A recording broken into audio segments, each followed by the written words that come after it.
प्रिय दर्शकों, एक बार फिर डी के मोटिवेशन यूट्यूब चैनल में आप सभी का स्वागत है। प्रिय दर्शकों, क्या आपने कभी सोचा है कि बुढ़ापा कैसा होगा? वो समय जब शरीर कमजोर हो जाएगा, आंखों की रोशनी धीरे धीरे धुंधली पड़ने लगेगी और सबसे बड़ी बात, अपने ही लोग जिनके लिए पूरी जिंदगी लगा दी, वो दूर होते नजर आएंगे। शायद आज आप जवान हैं, मजबूत हैं और जिंदगी की भागदौड़ में बिजी हैं, लेकिन एक दिन ये दौर भी आएगा और अगर आपने कुछ चीजें पहले से समझ लीं तो आपका बुढ़ापा खुशहाल होगा, नहीं तो पछतावे और अकेलेपन का अंधेरा चारों तरफ होगा। इस दुनिया में हर इंसान बूढ़ा होता है, लेकिन हर बूढ़ा इंसान खुश नहीं होता। कोई अकेलेपन से लड़ता है, कोई बीमारी से, कोई अपनों की बेरुखी से और कोई उस अफसोस से जो पूरी जिंदगी साथ रहता है। लेकिन एक बूढ़ी माँ ने मुझे 3 ऐसी बातें बताईं जो अगर आप आज ही समझ लें तो बुढ़ापे में कभी दुखी नहीं होंगे। ये 3 बातें इतनी गहरी हैं कि अगर आपने इन्हें अपनाया तो जिंदगी के आखिरी पड़ाव पर भी आप खुश और आत्मनिर्भर रहेंगे। अगर आप ये सोच रहे हैं कि अभी तो बहुत वक्त है, अभी से ये सब सोचने की क्या जरूरत, तो याद रखिए, बुढ़ापा अचानक नहीं आता। जैसे जैसे वक्त बीतता है वैसे वैसे ये दरवाजे पर दस्तक देता रहता है और जब तक हम इसे गंभीरता से लेते हैं तब तक देर हो चुकी होती है। तो क्यों ना अभी से सीख लिया जाए कि हमें क्या करना है और क्या नहीं, ताकि जब बुढ़ापा आए तो हम मुस्कुराते हुए उसका स्वागत करें, न कि आंसू बहाते हुए पछताएं। आइए उन 3 बातों को समझते हैं जो आपकी पूरी जिंदगी बदल सकती है। लेकिन आगे बढ़ने से पहले अगर आप हमारे चैनल पर नए हैं तो चैनल को सब्सक्राइब करें, वीडियो को लाइक करें। तो चलिए शुरू करते हैं। किशनपुर गांव की एक पतली संकरी गली के अंत में, जहां आम और पीपल के पेड़ छाया देते थे, वहीं एक छोटे से मिट्टी के घर में शारदा अपने बेटे रमेश और बहू सुनीता के साथ रहती थी। उम्र के पड़ाव पर पहुंच चुकी शारदा की आंखों में अनुभव की रोशनी थी और चेहरे पर ममता की चमक। उसका बेटा रमेश खेतों में दिन भर मेहनत करता, जबकि बहू सुनीता पूरे घर को संभालती थी। शारदा का नियम था कि वह हर सुबह स्नान कर भगवान शिव के मंदिर जाती। वहां गांव की अन्य महिलाओं से उसकी भेंट होती। एक दिन जैसे ही वह मंदिर की चौखट पर पहुंची, उसकी नजर अपनी पुरानी सखी सावित्री पर पड़ी। दोनों की आंखें वर्षों बाद मिलने की खुशी में चमक उठी। सावित्री ने उत्साह से पूछा, कैसी हो शारदा? और उसे गले से लगा लिया। शारदा मुस्कुराई, अरे सावित्री, तुझे देखे तो कितने वर्ष बीत गए। सावित्री हंसते हुए बोली, तेरे घर तो अब बहू आ गई है, कैसी है वह? सेवा करती है ना? शारदा के चेहरे पर संतोष झलक उठा। मेरी बहू तो लाखों में एक है, घर के हर काम में निपुण है और मेरी इतनी सेवा करती है कि मुझे किसी चीज की कमी महसूस ही नहीं होती। सावित्री ने खुशी से पूछा, अच्छा, फिर तो तेरी किस्मत चमक गई। बहू को आए कितना समय हुआ? बस 2 महीने ही हुए हैं, लेकिन लगता है बरसों से मेरे साथ है। मैं शादी में नहीं आ सकी, भाई की तबीयत खराब थी। सावित्री ने अफसोस जताया। कोई बात नहीं, पर सच कहूं तो तू आती तो देखती कि मेरी बहू कितनी गुणवान है। रोज सुबह सबसे पहले गर्म चाय लाती है, दिन भर मेरी देखभाल करती है, रात को पहले मुझे खाना परोसती है, फिर खुद खाती है। सावित्री चकित थी। अरे वाह, अब तो तुझे किसी बात की चिंता नहीं करनी पड़ेगी। तू सच में सौभाग्यशाली है। शारदा ने मुस्कुराकर सिर हिलाया। सावित्री ने उसे गले लगा लिया। अब तो मैं भी तेरी बहू से मिलने आऊंगी। दोनों सहेलियों ने कुछ और बातें की, फिर सावित्री विदा हो गई। मंदिर से लौटते समय शारदा के मन में एक अजीब हलचल थी। वह अपनी बहू की खूब तारीफ कर रही थी, लेकिन अचानक उसके मन में एक सवाल उठा, क्या सच में उसकी बहू उतनी ही अच्छी है जितनी वह समझती है? ये सवाल उसके भीतर उमड़ने लगा। गांव की पगडंडी पर चलते हुए उसने सोचा, जल्दी घर पहुंचना चाहिए। जैसे जैसे वह घर के पास आई, दिल की धड़कन तेज हो गई। घर में कदम रखते ही बहू सुमन तीखे स्वर में बोली, आ गई महारानी, इतनी देर कहाँ थी? शारदा को इस रूखे व्यवहार की उम्मीद नहीं थी, फिर भी शांत स्वर में बोली, बेटा, रास्ते में सावित्री मिल गई थी, बातें करते समय का पता ही नहीं चला। सुमन व्यंग्य से हंसी। अच्छा, बाहर जाकर मेरी बुराई कर रही थी? शारदा चौंक गई, उसकी आंखों में दुख भर आया। नहीं बहू, मैंने कुछ नहीं कहा, सुमन ने रूखे स्वर में कहा। बड़ी आई सफाई देने। खैर, जल्दी से खाना खा लो। थकी हुई शारदा चुपचाप खाने बैठ गई। जैसे ही उसने थाली देखी, आंखें फटी रह गई। बस 2 बासी रोटियां और थोड़ा सा नमक। अरे बहू, ये क्या? ये रोटी तो बासी है, और सब्जी कहाँ है? सुमन लापरवाही से बोली। सब्जी तो थी, मैंने और तेरे बेटे ने खा ली, कुछ बचा ही नहीं। ये रोटियां कल की हैं, फेंक देती तो बर्बादी होती। तुम्हारा बेटा दिन रात मेहनत करता है, उसे बासी रोटी नहीं दे सकती थी। शारदा की आंखें भर आईं। जिस बहू को वह अपना सौभाग्य मानती थी, आज उसकी असलियत सामने थी। सुमन तंज कसते हुए बोली, मैंने अपने मायके में कभी बासी रोटी नहीं खाई। अगर खाती तो पेट में दर्द हो जाता, इसलिए तुम्हारे लिए रख दी। अब जो है वही खा लो। इतना कहकर सुमन अपने कमरे में चली गई, जैसे कुछ हुआ ही नहीं। शारदा कुछ पल स्तब्ध बैठी रही। उसकी आंखों से आंसू गिर पड़े। वह थाली को देखती रही, लेकिन गले से निवाला नहीं उतर सका। उसका मन भारी हो गया। कभी वह अपनी बहू की तारीफ करते नहीं थकती थी, लेकिन आज वही बहू उसे रूखी बातें और रूखा भोजन परोस रही थी। उसने खाना किनारे रख दिया। नहीं, ये मुझसे नहीं खाया जाएगा।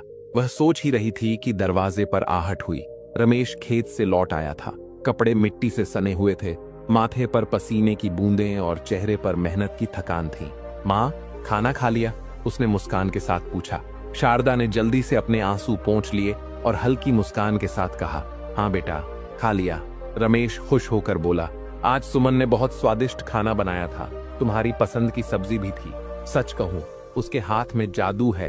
तुम तो बहुत भाग्यशाली हो, इतनी अच्छी बहू मिली है। शारदा का दिल बैठ गया। उसे एहसास हुआ कि रमेश अपनी पत्नी के मोह में इतना डूब चुका है कि घर में क्या हो रहा है उसे कुछ पता ही नहीं। उसकी आंखें फिर से भर आईं, लेकिन उसने आंसू नहीं गिरने दिए।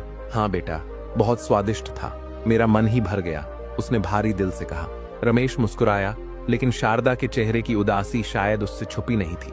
माँ, तुम परेशान लग रही हो, कुछ सोच रही हो? शारदा चौंकी।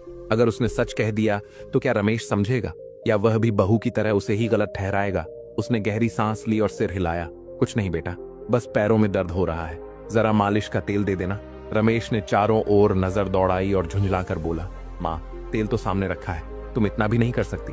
मैं अभी खेत से लौटा हूँ, बहुत थक गया हूँ, सोने जा रहा हूँ। इतना कहकर रमेश अपने कमरे में चला गया, बिना यह देखे कि उसकी माँ की आंखों में फिर से आंसू छलक आए थे। शारदा घर के एक कोने में बैठी थी। तेल की शीशी पास ही रखी थी, लेकिन अब उसमें अपनी मालिश करने की भी ताकत नहीं बची थी। उसका मन बहुत भारी हो चुका था। कमरा शांत था, लेकिन उसके दिल में हजारों आवाजें गूंज रही थीं। अतीत की, उसके पति की, उसके बीते दिनों की। उसकी थकी हुई आंखें धीरे धीरे छत की ओर उठ गईं। उसने गहरी सांस ली और जैसे किसी अदृश्य शक्ति से बात करने लगी। हे प्रभु, काश तुमने मुझे इतनी शक्ति दी होती कि मैं यह सब सहन कर पाती। उसका मन व्याकुल था।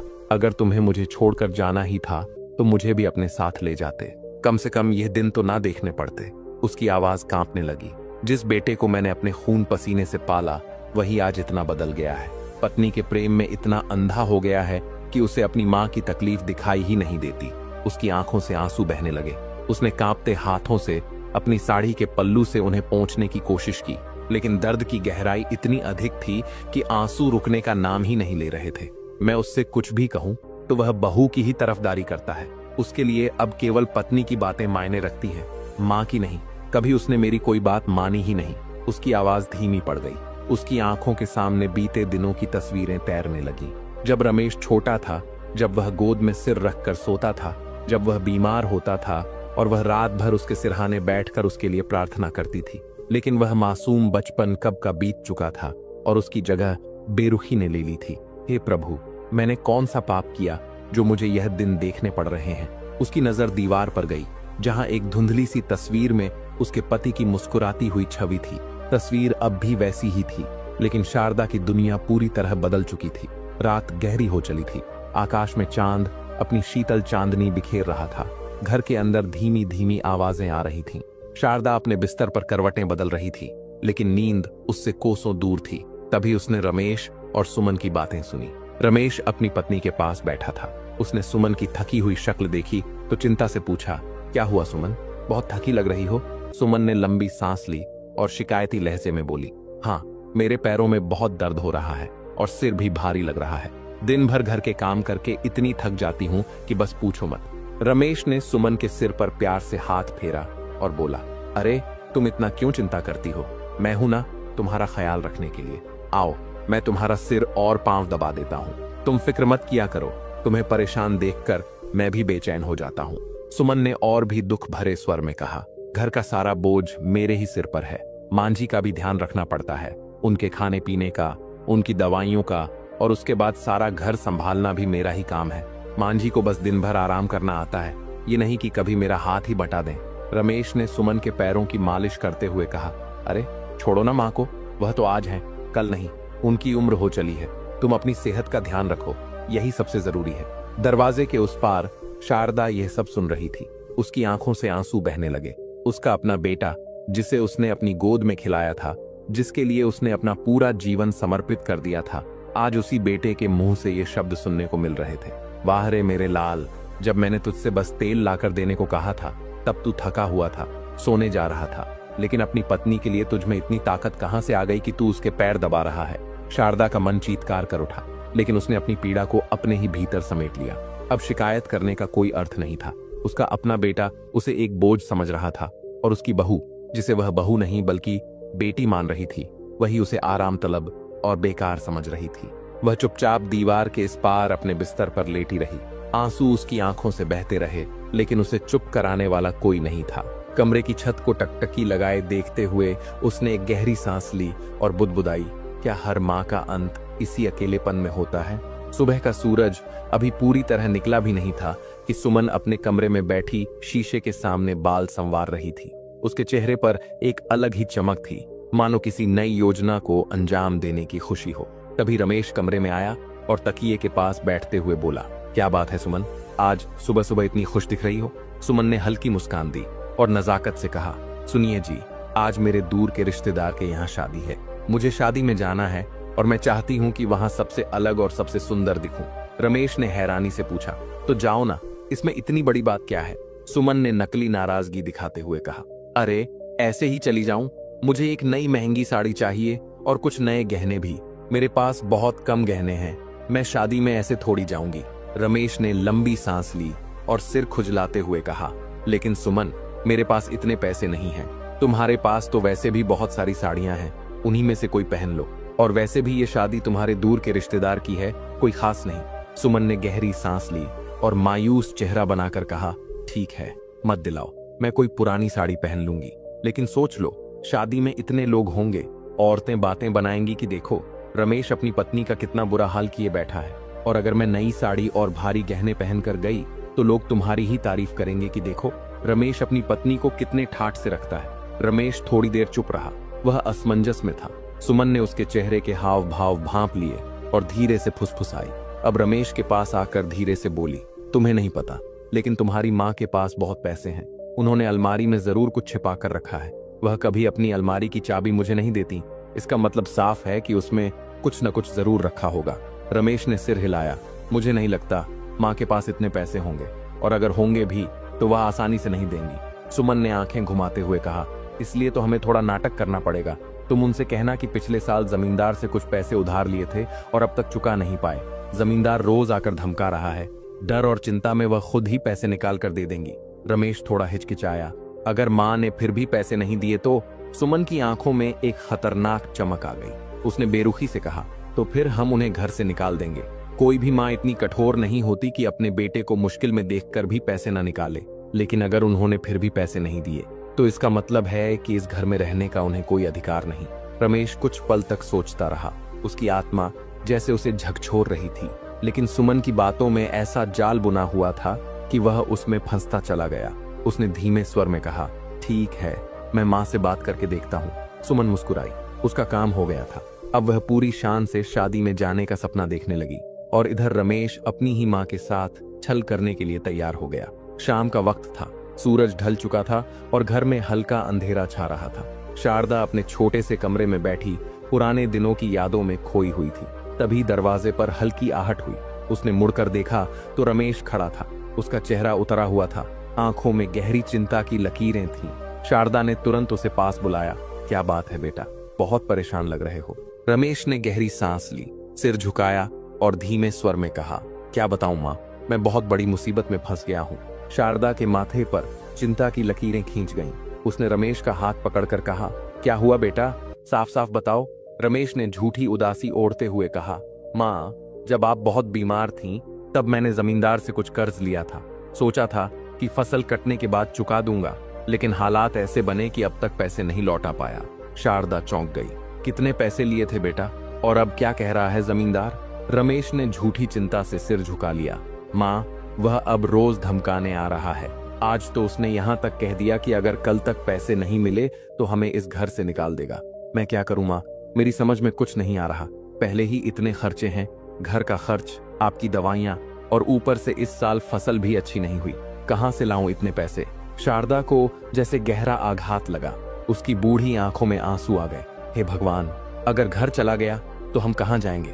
कुछ देर तक सोचने के बाद उसने कांपते हाथों से अपनी अलमारी खोली और उसमें से अपनी संदूकची निकाली। उसे खोलते हुए उसकी आंखों में अपने स्वर्गीय पति की तस्वीर घूम गई। उसने जैसे अपने मन में कहा, तुमने यह पैसे इसलिए दिए थे कि मुश्किल वक्त में काम आए, और इससे बड़ा मुश्किल वक्त और क्या होगा। शारदा ने वह सारे पैसे रमेश के हाथों में रख दिए। बेटा, तुम्हारे पिताजी ने यह पैसे बुरे समय के लिए बचा कर रखे थे। इससे बुरा समय और क्या होगा? ये लो, और जमींदार का कर्ज चुका दो। ज्यादा तो नहीं है, लेकिन शायद तुम्हारी कुछ मदद हो जाए। रमेश ने पैसों को कसकर पकड़ लिया। उसने सिर झुका लिया, लेकिन यह अपराध बोध का झुकाव नहीं था, बल्कि अपने छल को छिपाने की कोशिश थी। रात को जब रमेश ने यह पैसे सुमन को दिए तो उसकी आंखें चमक उठी। उसने पैसों को अपने हाथ में लेते हुए विजय मुस्कान दी और कहा, अब मजा आएगा, अब मैं शादी में सबसे खूबसूरत दिखूंगी। अगले दिन सुमन एक चमकती हुई महंगी साड़ी में तैयार हुई, गहनों से सजी, चेहरे पर गर्व और संतोष की मुस्कान ली। उसने आईने में खुद को निहारा और कहा, देखो कैसे चमक रही हूँ, अब शादी में सबकी नजरें मुझ पर ही होंगी। उधर शारदा के कमरे में सन्नाटा पसरा था। वह बेबस होकर भगवान की मूर्ति के सामने बैठी थी और सोच रही थी, क्या सच में मैंने अपने बेटे की मदद की, या फिर अपने ही जीवन की बची खुची पूंजी किसी और की चमक धमक के लिए कुर्बान कर दी। कुछ दिनों तक सब कुछ सामान्य सा चलता रहा, लेकिन सुमन के मन में एक अजीब सी बेचैनी बनी हुई थी। हर बार जब वह शारदा को घर में देखती तो उसका मन क्रोध से भर उठता। उसे लगता कि यह बूढ़ी औरत उसके सुख और सपनों के रास्ते का सबसे बड़ा रोड़ा है। वह चाहती थी कि घर में केवल उसी का हुक्म चले, और इसके लिए उसे किसी भी तरह शारदा से छुटकारा पाना था। एक रात जब रमेश काम से लौटा और आराम करने लगा, सुमन उसके पास बैठ गई। उसने धीरे से कहा, सुनिए, मैं सच में बहुत परेशान हो गई हूँ। इस घर में जब तक आपकी माँ है तब तक हमें चैन नहीं मिलेगा।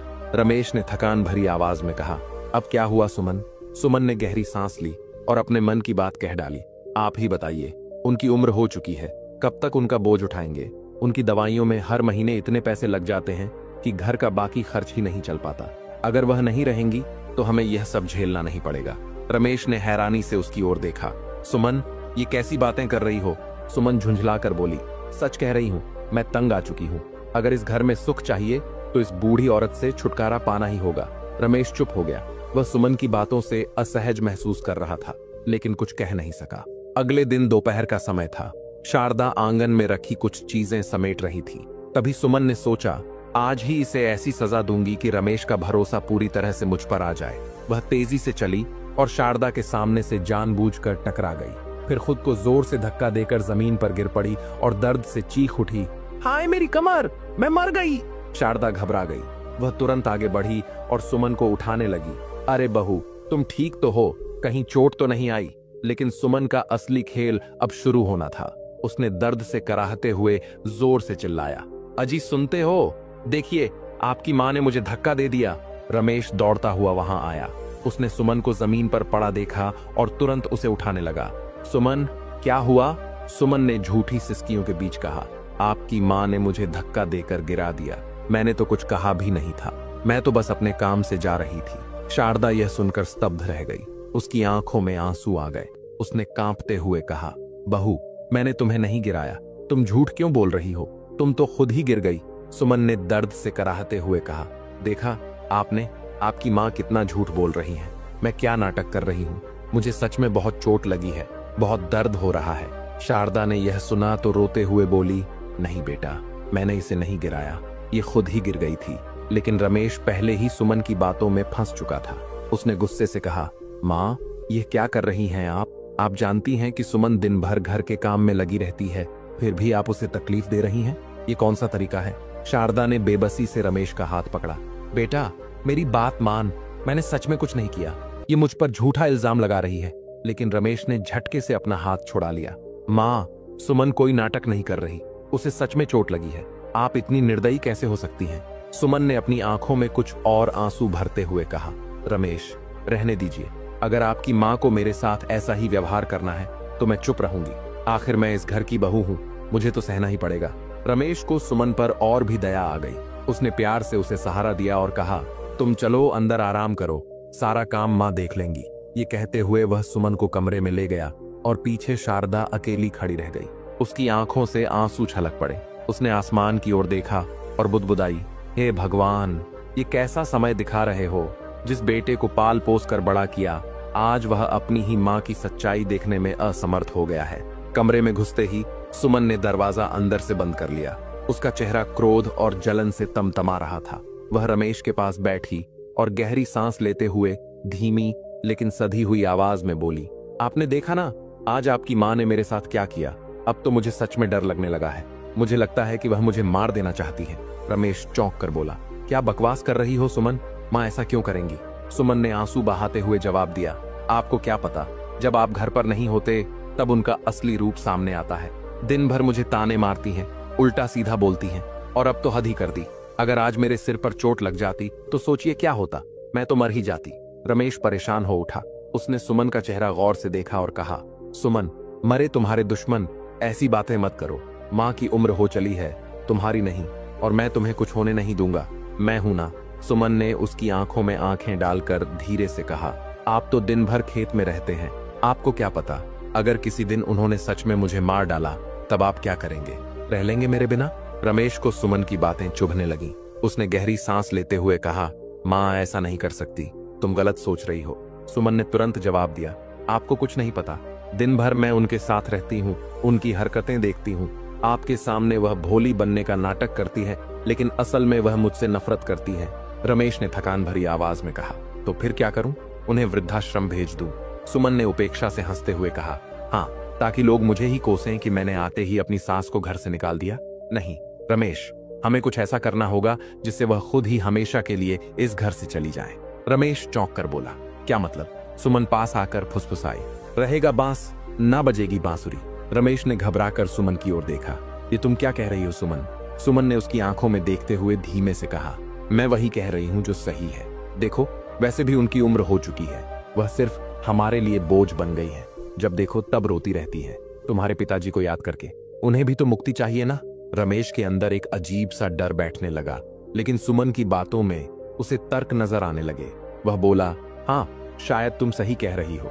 माँ अब इस घर में खुश नहीं है, और वैसे भी उनकी दवाइयों में इतने पैसे खर्च हो जाते हैं। अगर हम उन्हें हटा दें तो हमारा जीवन आसान हो जाएगा। सुमन ने एक शातिर मुस्कान के साथ रमेश का हाथ थाम लिया। तो फिर तय रहा, कल जाकर ऐसी दवा ले आओ जिससे माँ को गहरी बेहोशी आ जाए। मैं उसे खाने में मिला दूंगी। जैसे ही वह बेहोश होंगी, हम उन्हें श्मशान ले जाकर जला देंगे। रात के समय वहां कोई नहीं जाता, किसी को पता भी नहीं चलेगा। रमेश अब पूरी तरह से सुमन के वश में था। उसने सिर हिलाते हुए कहा, ठीक है, ऐसा ही करते हैं। कमरे में एक अजीब सी शांति छा गई। बाहर चांद की हल्की रोशनी घर के आंगन में पड़ रही थी, लेकिन इस कमरे में अंधेरे की साजिशें पक रही थीं। शारदा को इस बात की जरा भी खबर नहीं थी कि जिन हाथों को उसने पाल पोस कर बड़ा किया, वही अब उसे इस दुनिया से मिटाने की तैयारी कर रहे थे। संध्या का समय था। घर में एक अजीब सी शांति पसरी हुई थी, मगर सुमन के चेहरे पर एक अजीब सी खुशी थी। आज की रात उसके लिए खास थी। आज उसके जीवन से शारदा हमेशा के लिए चली जाने वाली थी। रसोई से घी, मसालों और तली हुई पूरियों की खुशबू आ रही थी। सुमन ने खुद अपने हाथों से शारदा की पसंदीदा सब्जी और गर्मा-गर्म पूरी बनाई। थाली में प्रेम से सजाकर वह शारदा के पास आई और मीठी मुस्कान के साथ बोली, लीजिए माँ जी, आज आपके लिए आपकी मनपसंद सब्जी बनाई है। मैंने सोचा आज आपको स्वादिष्ट खाना खिलाऊं। शारदा चौंक गई। आज तक जो बहू मुझे सूखी रोटी और बासी खाना देती थी, वह आज इतने प्यार से मेरा पसंदीदा भोजन परोस रही है। उसका मन शंका से भर उठा। उसे महसूस हुआ कि कुछ तो गड़बड़ है, मगर करे भी तो क्या। अगर वह आज खाना नहीं खाएगी तो कब तक भूखी रह पाएगी। उसने मन ही मन भोलेनाथ को याद किया, हे भोलेनाथ, मैंने सदा आपकी भक्ति की है। यदि मेरी भक्ति सच्ची है तो इस विष से भी आप मुझे बचा लेंगे, और यदि मेरी जीवन लीला समाप्त करने की आपकी ही इच्छा है तो मैं उसे भी सहर्ष स्वीकार कर लूंगी। ये सोचकर शारदा ने धीरे धीरे खाना खाना शुरू किया। सुमन और रमेश उसे गौर से देख रहे थे। सुमन के चेहरे पर एक संतोष भरी मुस्कान थी। बस कुछ ही देर और फिर यह बुढ़िया हमेशा के लिए चली जाएगी। कुछ देर बाद शारदा का सिर चकराने लगा। उसकी आंखें भारी होने लगीं। उसने उठने की कोशिश की, लेकिन शरीर ने साथ देना बंद कर दिया। उसके हाथ कांपने लगे और कुछ ही पलों में वह बेहोश होकर जमीन पर गिर पड़ी। सुमन ने रमेश की ओर देखा और खुशी से कहा, काम हो गया। रात का सन्नाटा घना हो चुका था।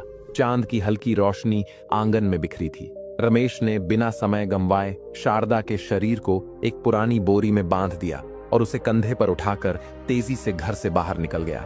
रास्ते में दूर दूर तक कोई नहीं था, सिर्फ कुत्तों के भौंकने की आवाजें थीं और चारों ओर एक भयावह शांति फैली थी। श्मशान पहुंचकर रमेश ने चारों ओर नजर दौड़ाई। वहां कोई नहीं था। रात के इस पहर यहां कौन आता, उसने सोचा। जल्दी से लकड़ियों का एक ढेर तैयार किया और शारदा को उस पर लिटा दिया। उसकी सांसें तेज चल रही थीं, मगर उसके चेहरे पर कोई पछतावा नहीं था। जैसे ही वह जेब से माचिस निकालने लगा, उसे याद आया कि वह तो माचिस लाना ही भूल गया।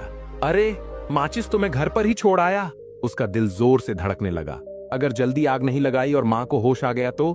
नहीं, ये नहीं हो सकता। मुझे तुरंत माचिस लेकर आना होगा। ये सोचकर रमेश तेजी से घर की ओर भागा। रमेश जल्दबाजी में घर के लिए निकला था, माचिस लाने के लिए। उसके कदम तेज थे और मन में सिर्फ एक ही विचार, इस काम को जल्दी से जल्दी खत्म कर देना है। घर पहुंचते ही सुमन ने अधीरता से पूछा, इतनी जल्दी वापस आ गए? काम हो गया? रमेश हड़बड़ाकर बोला, मैं माचिस लाना भूल गया। जल्दी से माचिस दो, कहीं उसे होश ना आ जाए। सुमन ने माचिस लाकर रमेश को दे दिया और मुस्कुराते हुए बोली, चिंता मत करो, सब कुछ वैसे ही होगा जैसा हमने सोचा था। श्मशान में इस बीच शारदा को होश आ चुका था।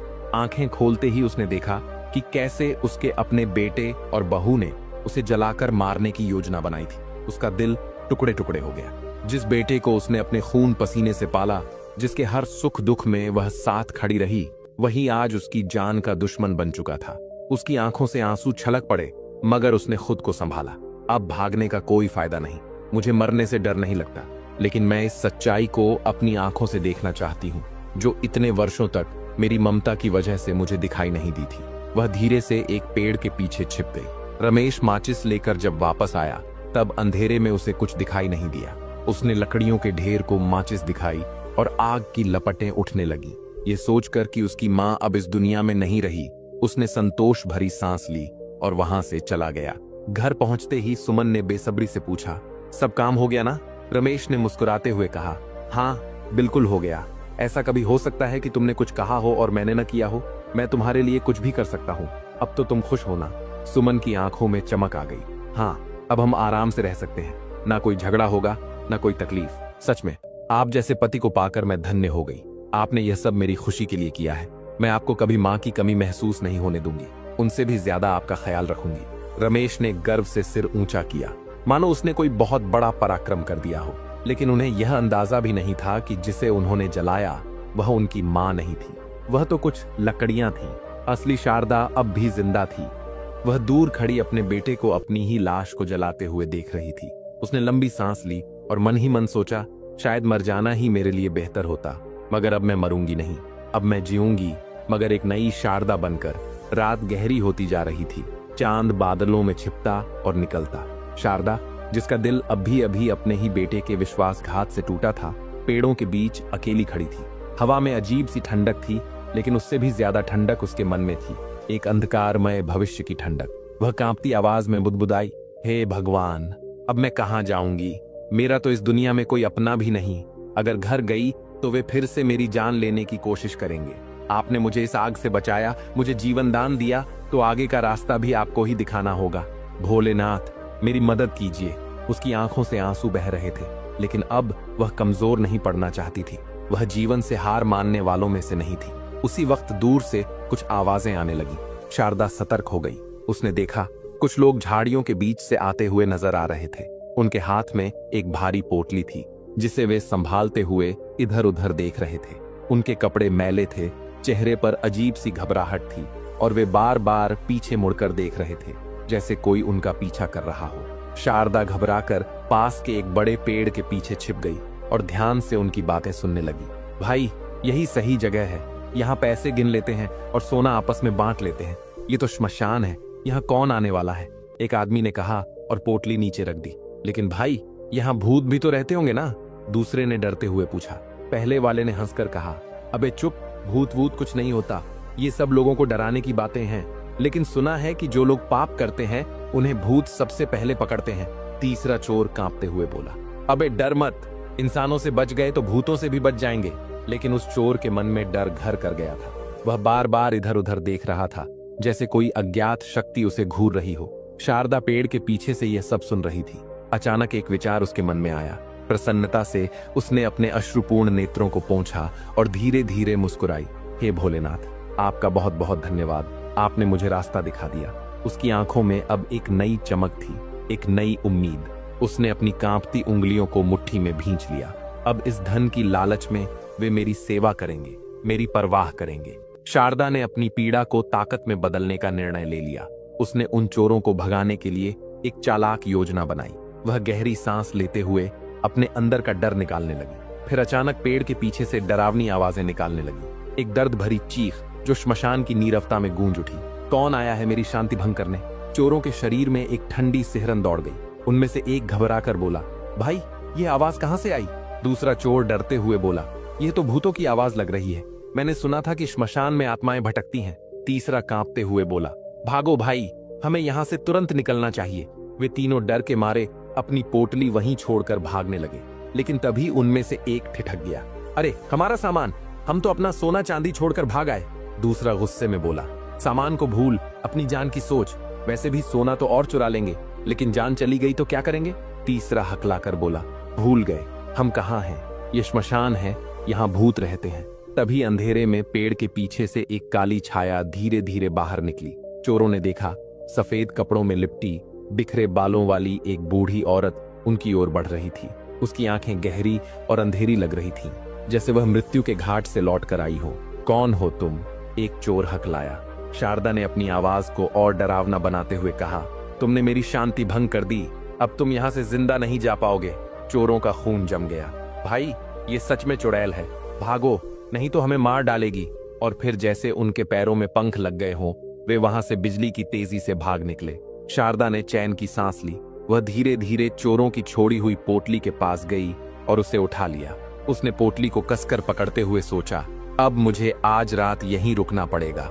श्मशान से ज्यादा सुरक्षित जगह मेरे लिए इस वक्त और कोई नहीं। अगर मैं अभी यहाँ से गई तो शायद वे चोर रास्ते में कहीं मिल जाएं और यह धन मुझसे छीन ले। वह एक पुराने पत्थर के चबूतरे पर बैठ गई, आसमान की ओर देखा और बुदबुदाई, भोलेनाथ आपने मुझे एक नई राह दिखाई, अब मैं कमजोर नहीं पड़ूंगी। कल सुबह होते ही मैं अपने घर वापस जाऊंगी, लेकिन इस बार एक बदली हुई शारदा के रूप में। दूर कहीं मंदिर की घंटी बजी, मानो भगवान ने उसकी बात सुन ली हो। सुबह का सूरज क्षितिज पर धीरे धीरे ऊपर उठ रहा था। रात के अंधेरे के बाद एक नई सुबह दस्तक दे रही थी। ठंडी हवा हल्के हल्के बह रही थी, लेकिन शारदा के दिल में एक अजीब सी तपिश थी, धोखे के दर्द की, बदले की नहीं बल्कि खुद को साबित करने की। रात श्मशान में बिताने के बाद शारदा अब पूरी तरह से बदल चुकी थी। अब वह वही निरीह मां नहीं थी जिसे उसके अपने बेटे और बहू ने धोखा दिया था। अब वह एक नई शक्ति के साथ अपने ही घर लौट रही थी, यह देखने के लिए कि उसकी इस वापसी का असर उन पर क्या होगा। वह अपनी पोटली को कसकर पकड़े घर के दरवाजे तक पहुंची, एक गहरी सांस ली और दरवाजे पर दस्तक दी। अंदर से एक खींच भरी आवाज आई, इतनी सुबह सुबह कौन आ गया? रुको मैं देखता हूँ। दरवाजा खुलते ही जैसे ही रमेश ने सामने देखा, उसके चेहरे का रंग उड़ गया। उसके पैरों तले जमीन खिसक गई, उसकी आंखें फटी की फटी रह गईं और उसका गला सूख गया। माँ, उसके मुंह से मुश्किल से निकला। वह हक्का बक्का खड़ा रह गया, मानो कोई भूत देख लिया हो। शारदा की आंखों में एक अलग ही तेज था। उसने एक तीखी हंसी के साथ कहा, क्यों रे नालायक, क्या हुआ? तेरी बोलती क्यों बंद हो गई? नहीं सोचा था कि मैं तुझे दोबारा इस हाल में देखने आऊंगी, है ना?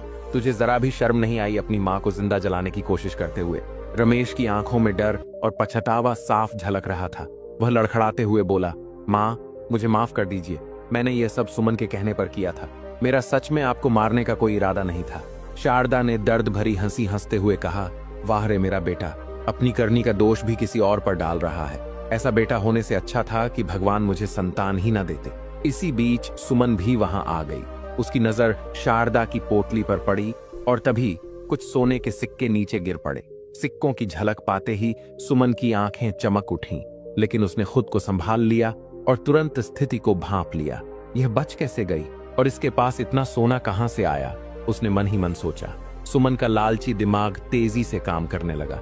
उसे समझ आ गया कि यह पोटली यूं ही खाली नहीं होगी, बल्कि इसके अंदर और भी बहुत सारा धन होगा।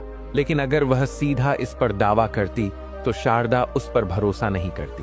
उसे चालाकी से खेलना था। उसने तुरंत चेहरे पर पछतावे और मासूमियत का भाव लाया और तेजी से शारदा के पैरों में गिर गई। माँ जी, मुझे माफ कर दीजिए, मुझसे बहुत बड़ी गलती हो गई। मैं गुस्से में अंधी हो गई थी। मैंने जो किया वह अपराध नहीं बल्कि पाप था। कृपा कर मुझे माफ कर दीजिए। रमेश भी तुरंत उसके साथ गिड़गिड़ाने लगा। माँ, हमें अपनी गलती का एहसास हो गया है। आपके जाने के बाद हमें रात भर नींद नहीं आई। हम बहुत पछता रहे थे। हमारी मति मारी गई थी जो हमने ऐसा किया। सुमन ने अपनी आवाज में और नाटक भरते हुए कहा, आपको देखकर हमारे दिल को कितनी शांति मिली है माँ जी। हमें हमारी गलती सुधारने का एक मौका दीजिए। हम आपका प्रायश्चित करना चाहते हैं। कृपा करके हमें माफ कर दीजिए। शारदा ने बिना कुछ कहे गहरी नजरों से उन दोनों को देखा। उसकी आंखों में अब दर्द नहीं था बल्कि अनुभव की चमक थी। बिना कुछ बोले उसने अपनी पोटली उठाई और अंदर चली गई। रमेश और सुमन एक दूसरे को देखकर मुस्कुराए। इस पोटली में कितना सोना होगा? सुमन के मन में बस यही सवाल था।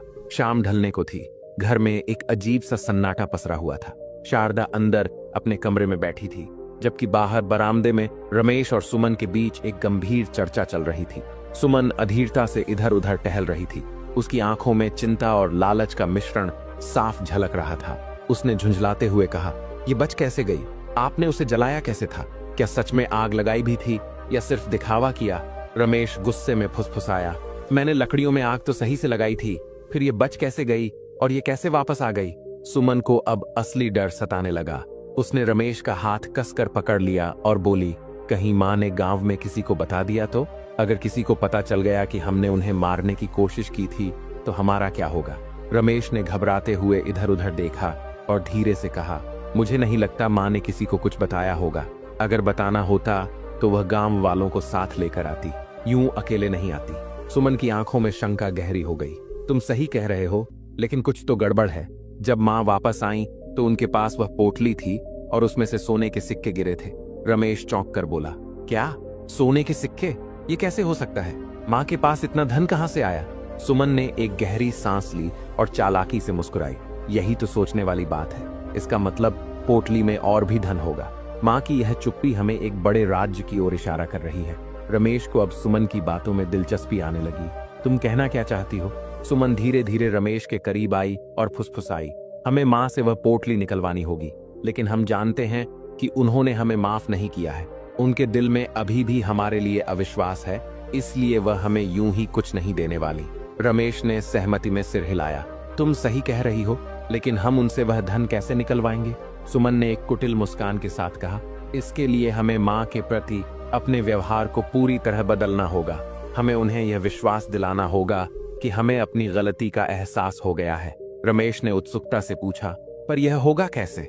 सुमन ने आंखें चमकाते हुए कहा, अब मैं माँ की सबसे लाडली बहू बनूंगी। मैं उनकी इतनी सेवा करूंगी, इतनी देखभाल करूंगी कि वह हमारे पुराने किए हुए पापों को भूल जाएं। मैं उन्हें अच्छे अच्छे पकवान बनाकर खिलाऊंगी, उनकी जरूरतों का ध्यान रखूंगी और उनका दिल जीतने की कोशिश करूंगी।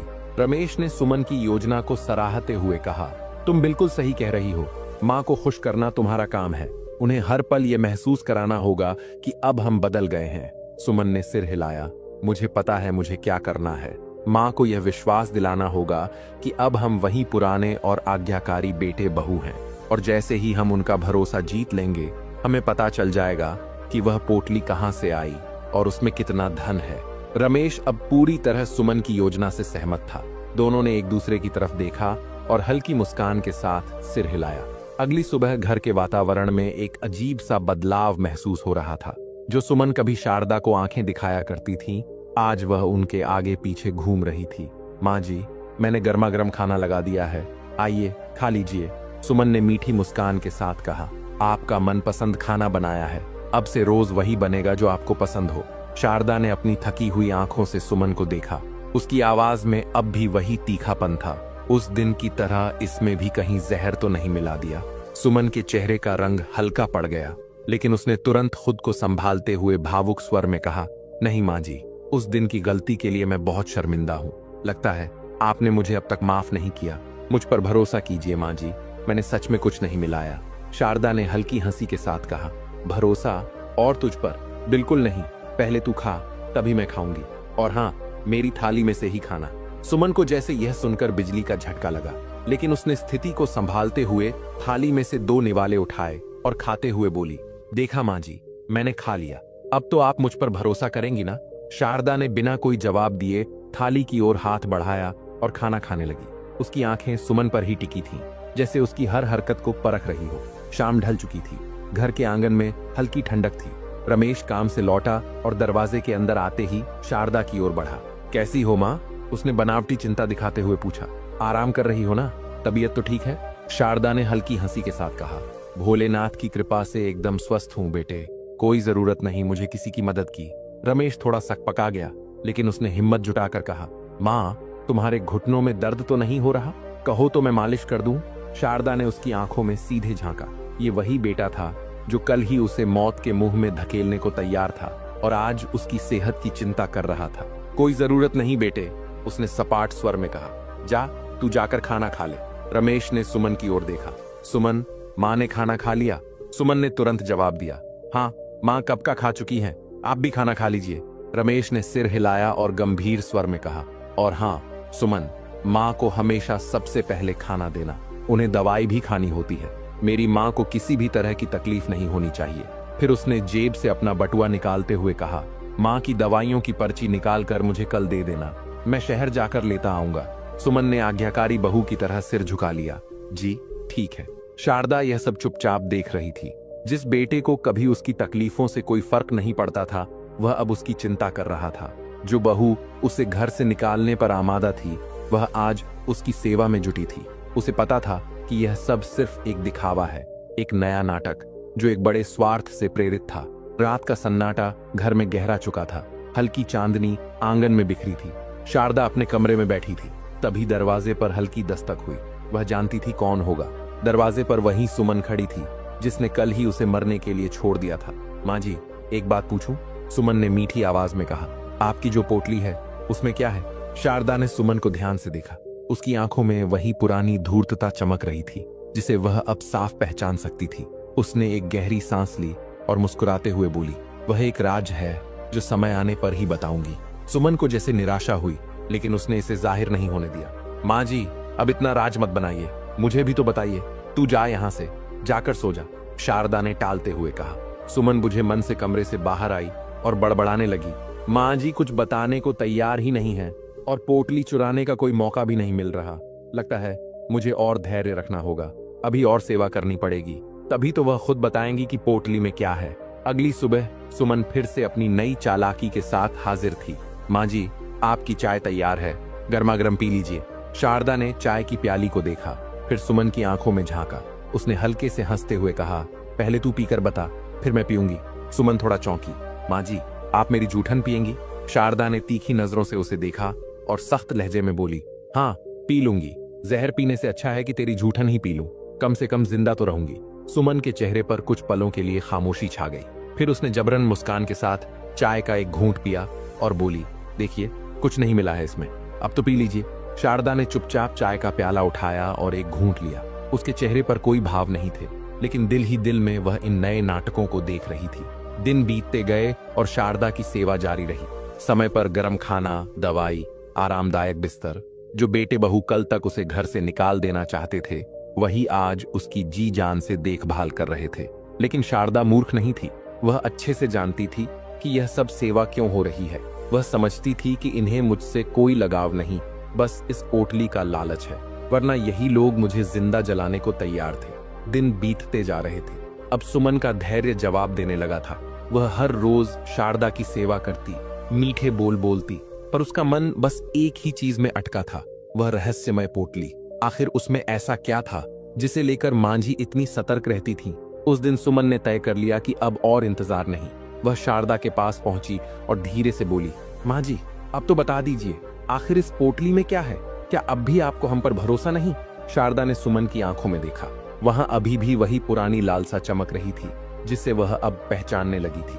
कुछ पलों तक शांति रही, फिर शारदा ने एक लंबी सांस ली और हल्की मुस्कान के साथ कहा, अच्छा ठीक है, दिखाती हूँ। जैसे ही शारदा ने पोटली खोली, उसकी चमक से सुमन की आंखें चौंधिया गईं। उसमें सोने के सिक्के, चमचमाते गहने और ढेर सारा धन था। यह सब देखकर सुमन के चेहरे पर अविश्वास और लालच का एक अनोखा मिश्रण झलक उठा। इतना सारा धन? सुमन ने हैरानी से कहा, माँ जी ये सब आपको कहां से मिला? किसने दिया? शारदा ने सुमन के चेहरे की हर हलचल को गौर से देखा, फिर बड़े ही शांत स्वर में बोली, जिस दिन तुम्हारा पति मुझे आग में जलाकर चला गया था, उसी दिन एक चमत्कार हुआ। आग की लपटों के बीच से एक दिव्य देवता प्रकट हुए। उन्होंने मुझे बचाया और कहा कि जो हुआ वह बहुत अन्यायपूर्ण था। जब मैंने उन्हें अपनी कहानी सुनाई तो उन्हें मुझ पर दया आ गई। शारदा थोड़ा रुकी और फिर आगे बोली, शायद इसीलिए उन्होंने मुझे यह धन दिया, ताकि मैं अपना जीवन सम्मान और निर्भयता के साथ जी सकूं, बिना किसी डर के। सुमन यह सुनकर सोच में पड़ गई। उसके मन में कई सवाल उठने लगे। क्या सच में ऐसा हुआ था या माँ जी कुछ छिपा रही थीं? पर जो भी हो, इस समय सच्चाई से ज्यादा महत्वपूर्ण था यह जानना कि क्या माँ जी के पास और धन हो सकता है। कुछ क्षणों की खामोशी के बाद सुमन बोली, माँ जी, आपने सिर्फ इतना ही धन क्यों मांगा? और भी मांग सकती थी ना। शारदा हल्के से मुस्कुराई और बोली, बेटी, मैं बूढ़ी हूँ, मुझसे ज्यादा भार उठाया नहीं गया, इसीलिए जितना ला सकी उतना ही लाई। सुमन ने सिर हिलाया और मन ही मन सोचा, तो इसका मतलब वहां और भी धन हो सकता है। सुमन के चेहरे पर एक अजीब सी चमक आई। वह शारदा को प्रणाम करने के अंदाज में झुकी और मीठी आवाज में बोली, ठीक है माँ जी, आप आराम कीजिए, मैं अभी आती हूँ। अगर किसी चीज की जरूरत पड़े तो मुझे आवाज लगा देना। सुमन बेचैनी से रमेश का इंतजार कर रही थी। जैसे ही रमेश घर आया, उसने दरवाजा बंद किया और दबे स्वर में बोली, सुनते हो, मैंने उस पोटली के राज का पता लगा लिया है। रमेश चौंका, क्या सच कह रही हो? सुमन ने एक कुटिल मुस्कान के साथ सिर हिलाया और उसे पूरी बात विस्तार से बता दी। कैसे शारदा को वह चमत्कारी धन आग से निकले देवता ने दिया था और कैसे वह केवल थोड़ा सा ही उठा पाई थी। रमेश हैरानी से सुनता रहा, लेकिन उसके चेहरे पर धीरे धीरे लालच की चमक उभरने लगी। दिन बीतते जा रहे थे। सुमन का धैर्य अब जवाब देने लगा था। वह हर रोज शारदा की सेवा करती, मीठे बोल बोलती, लेकिन उसका मन बस एक ही चीज में अटका था, वह रहस्यमय पोटली। आखिर उसमें ऐसा क्या था जिसे लेकर मांझी इतनी सतर्क रहती थी? उसने अपनी आंखें चमकाते हुए कहा, मांझी तो नासमझ निकली, जो सिर्फ इतना सा धन लेकर लौटी, लेकिन हम उनकी तरह मूर्ख नहीं हैं। मेरे पास एक बेहतरीन तरकीब है जिससे हम भी उस देवता से धन ले सकते हैं। रमेश उत्सुकता से बोला, कैसी तरकीब? सुमन उसके करीब आकर धीरे से बोली, आज रात तुम मुझे उसी चिता पर लिटाकर आग लगा देना, जैसे मांझी के साथ किया था। जब वह दिव्य शक्ति प्रकट होगी तो मैं उससे बहुत सारा धन मांग लूंगी। फिर जैसे ही धन मिल जाएगा मैं वापस आ जाऊंगी। रमेश थोड़ा घबराया, पर यह बहुत खतरनाक है, अगर सच में कुछ गलत हो गया तो? सुमन हंस पड़ी, अरे तुम बेवजह डर रहे हो, अगर मांझी को वह शक्ति बचा सकती थी तो मुझे भी जरूर बचा लेगी। रमेश सोच में पड़ गया, लेकिन फिर सुमन की अगली बात सुनकर उसकी शंकाएं भी खत्म हो गईं। सुमन ने गहरी सांस ली और धीमे स्वर में कहा, सोचो, जब मेरे पास ढेर सारा धन होगा तो तुम्हें खेतों में खटने की जरूरत नहीं पड़ेगी, हमें किसी के सामने हाथ फैलाने की जरूरत नहीं होगी, और सबसे बड़ी बात, इस बूढ़ी औरत की सेवा से भी मुक्ति मिल जाएगी। एक बार हम अमीर हो गए तो इसे हमेशा के लिए रास्ते से हटा देंगे। रमेश की आंखों में भी अब लालच झलकने लगा। उसने सुमन की बात पर सहमति में सिर हिलाया। हाँ, तुम सही कह रही हो, लेकिन मैं भी तुम्हारे साथ रुकूंगा, तुम्हें अकेला वहां छोड़ना ठीक नहीं लगेगा। सुमन ने उसकी ओर गंभीरता से देखा और बोली, नहीं, मांझी वहां अकेली थी, इसलिए वह शक्ति आई। अगर तुम्हें वहां देखकर देवता को शक हो गया तो सारा धरा बेकार चला जाएगा। मुझे अकेले ही जाना होगा, और हाँ, मांझी को इस बारे में कुछ भी पता नहीं चलना चाहिए।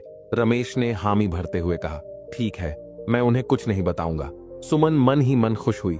उसकी कुटिल मुस्कान उभर आई। उन्हें जब तक सब समझ आएगा तब तक हम अमीर बन चुके होंगे। रात का सन्नाटा था, चारों ओर अंधेरा पसरा हुआ था और बीच में जलती चिता की लपटें आकाश की ओर उठ रही थीं। रमेश ने अपनी पत्नी सुमन को चिता पर लिटाकर अपने कांपते हाथों से अग्नि दे दी थी, ठीक वैसे ही जैसे उसने अपनी माँ शारदा के साथ किया था। सुमन की आंखों में डर था, लेकिन लालच ने उसके भय को दबा दिया था। बस कुछ ही देर की बात है, उसने खुद को समझाया। जैसे ही देवता प्रकट होंगे मैं उनसे अपार धन मांग लूंगी और फिर सुख संपत्ति में जीवन बिताऊंगी। रमेश ने आखिरी बार जलती लकड़ियों की ओर देखा और भारी मन से वहां से लौट आया। उसे विश्वास था कि सुबह होते ही सुमन ढेर सारा धन लेकर वापस आ जाएगी, लेकिन सुबह की पहली किरण घर की दहलीज पर फैल चुकी थी, पर सुमन का कोई अता पता नहीं था। समय बीतता गया और रमेश की बेचैनी बढ़ने लगी। इतनी देर क्यों हो गई? उसका दिल जोर जोर से धड़कने लगा। कहीं कुछ अनहोनी तो नहीं हो गई? तभी शारदा ने चिंतित स्वर में पूछा, बहू कहाँ है? इतनी सुबह सुबह तू यूं परेशान क्यों लग रहा है? रमेश का गला सूख गया। उसने कांपते हुए कहा, माँ, एक बात बताओ, जिस रात तुम्हें श्मशान में जलाने की कोशिश की थी तुम इस समय तक घर आ गई थी ना? शारदा को कुछ अजीब लगा। हाँ, मैं तो आ गई थी, लेकिन तू ये सब क्यों पूछ रहा है? और बहू कहाँ है? रमेश सिर झुकाकर बोला, माँ, सुमन भी कल रात श्मशान गई थी। क्या? शारदा स्तब्ध रह गई। पर क्यों? रमेश की आंखों में पछतावे की लकीरें उभर आईं। वह हकलाते हुए बोला, उसे पोटली का रहस्य पता चल गया था माँ। उसने कहा था कि तुम्हें आग में से देवता ने बचाया और धन दिया। उसी लालच में उसने भी खुद को अग्नि के हवाले कर दिया, यह सोचकर कि वह तुमसे भी अधिक धन मांगकर लौटेगी। मैंने उसे भी अग्नि दी और घर चला आया। शारदा के हाथ से पानी का लोटा छूटकर जमीन पर गिर पड़ा। उसकी आंखों में गहरा दुख उतर आया। हे भगवान, ये तुमने क्या कर दिया? पागल लड़के, क्या तुझे इतनी भी अक्ल नहीं थी कि यह सिर्फ मेरे कर्मों का फल था, कोई चमत्कार नहीं? रमेश ने कांपते स्वर में कहा, पर माँ, तुम तो बच गई थी, तो सुमन भी बच सकती है ना? शारदा की आंखों में आंसू छलक आए। उसने भारी स्वर में कहा, रमेश, मैं बची थी क्योंकि मैंने कभी किसी का बुरा नहीं चाहा। मेरे भोलेनाथ ने मेरे कर्मों को देखा और मेरी रक्षा की। लेकिन सुमन, उसने क्या किया? लालच, कपट, षड्यंत्र और हत्या की योजना। क्या कोई देवता ऐसे व्यक्ति की रक्षा करेगा? नहीं बेटा, यह तेरे ही कर्मों की सजा है। फिर शारदा ने श्मशान में घटी उस दिन की सारी घटना रमेश को बताई कि वह पोटली वास्तव में उसे कैसे मिली थी। रमेश का पूरा शरीर कांपने लगा। उसने सिर पकड़ लिया और जमीन पर घुटनों के बल बैठकर जोर जोर से रोने लगा। उसकी आंखों के आगे अंधेरा छा गया था। उसे अपनी गलती का एहसास हो चुका था, लेकिन अब कुछ भी बदल नहीं सकता था। सुमन लालच की आग में जलकर राख बन चुकी थी। वह कभी लौट कर नहीं आएगी। श्मशान में अब कोई देवता भी नहीं आएगा। बस लपटों के बीच उसकी कुटिल हंसी की गूंज बाकी रह जाएगी। दर्शक बंधु, अब हम इस कहानी से जानेंगे उन 3 बातों को जिसे जान लेने के बाद कभी बुढ़ापे में दुख नहीं मिलेगा। तो चलिए जानते हैं। 1, अपनी आर्थिक आजादी बनाए रखें। जिंदगी भर परिवार के लिए मेहनत करना अच्छा है, लेकिन खुद के लिए भी कुछ बचा कर रखना बेहद जरूरी है। बुढ़ापे में किसी और पर निर्भर रहना आपको तकलीफ देगा, इसलिए अपनी आर्थिक सुरक्षा पहले से तय करें। 2, रिश्तों में आत्मसम्मान बनाए रखें। प्यार और समर्पण जरूरी है, लेकिन आत्मसम्मान से समझौता कभी न करें। यदि आप खुद की इज्जत करना भूल गए तो धीरे धीरे लोग भी आपको हल्के में लेने लगेंगे। अपने आत्मसम्मान को हमेशा बनाए रखें, चाहे उम्र कितनी भी हो। 3, अपना अकेलापन खुद दूर करना सीखें। बुढ़ापे में अकेलापन सबसे बड़ा दर्द बन सकता है, इसलिए अभी से खुद को मानसिक रूप से मजबूत बनाएं। अपने शौक विकसित करें और ऐसी जिंदगी जिएं जिसमें दूसरों की जरूरत कम से कम पड़े। जब आप खुद को खुश रखना सीख लेंगे, तब बुढ़ापा भी खूबसूरत लगेगा। तो दोस्त, ये 3 बातें अगर आपने अभी से समझ ली, तो बुढ़ापा आपके लिए एक बोझ नहीं, बल्कि सुकून भरा सफर बन जाएगा। जिंदगी का हर पड़ाव खूबसूरत हो सकता है, बस हमें इसे सही नजरिए से जीना आना चाहिए। अगर ये बातें आपके दिल को छू गईं, तो इसे सिर्फ सुनकर मत छोड़िए, बल्कि अपनी जिंदगी में अपनाइए। प्रिय दर्शकों, हम आशा करते हैं आपको यह कहानी बेहद पसंद आई होगी और आप इस कहानी से बहुत ही प्रेरणा लेंगे।